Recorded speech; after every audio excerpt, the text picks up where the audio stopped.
Hello, my name is Gwen, and this is my Persuasive speech for Miss Stacy Duke's Business Communications class at Bryan College. There are different financial institutions in today's world, but the two that I would like to talk about and compare are a bank and a credit union. These two types of financial institutions both take deposits, offer some form of investment, and make loans, but this is about where the similarities pretty much stop. Depending on what a consumer is looking for in a financial institution, I feel that this will sway them on what financial institutions they may want to use. To start with, I'd like to offer some background on a bank and a credit union. I want to highlight the differences and similarities so you have an idea of how they work. Merriam-Webster offers the following definitions for a bank and a credit union.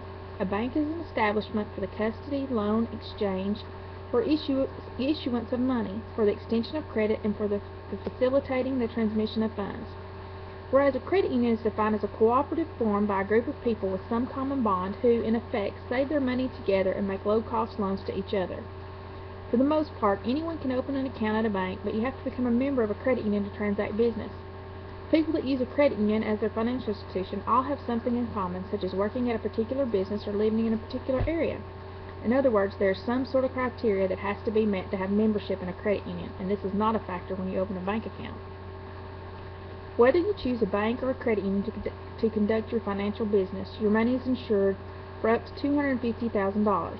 According to the FDIC website, the Federal Deposit Insurance Corporation insures each depositor to at least $250,000 per insured bank. The National Credit Union Administration, or NCUA, website also offers insurance. They have the National Credit Union Share Insurance Fund, or NCUSIF, and it provides $250,000 of coverage for deposit accounts. No matter which type of institution that you choose, know that your money is safe.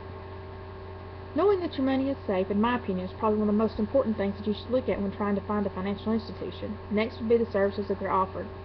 Banks and credit unions both offer savings accounts, checking accounts, certificates of deposits, and loans. But in my opinion, this is about where the similarities stop.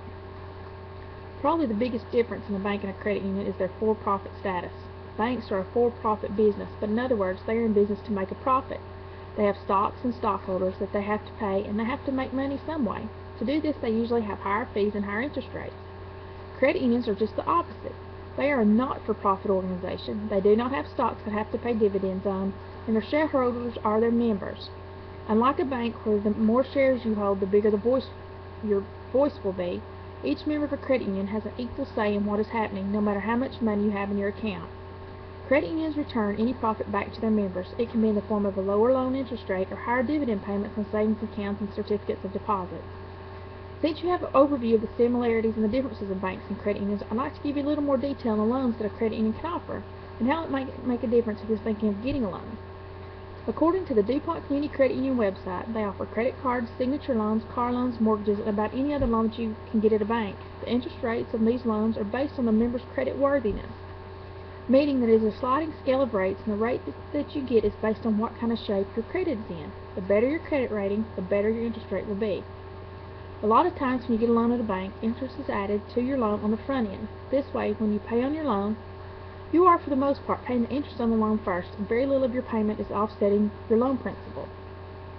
At DuPont Community Credit Union, the loan interest is calculated on a daily basis, meaning that your loan payment will only pay post-interest for the number of days since the last loan payment, and the remainder of the payment will go to interest. This will be more significant if you pay the loan off early. You'll only pay interest for the time frame that you had the loan, whereas in a bank, the interest is added on the front end of the loan. Since credit unions are a not-for-profit organization, they do not have to pay stockholders, so they can offer lower interest rates. These rate differences can be significant. According to the Wells Fargo Bank website, their used car rate for 60 months is 5.9%, whereas on the DuPont Community Credit Union website, their used car rate for 60 months can be as low as 2.25%. The difference in the interest rate is pretty significant. If you had a used car loan for $15,000 at Wells Fargo Bank, at the end of the loan, you would have paid a total of $17,187. If you had the same loan at $15,000 at DuPont Community Credit Union, you would have paid a total of $15,873 at the end of your loan.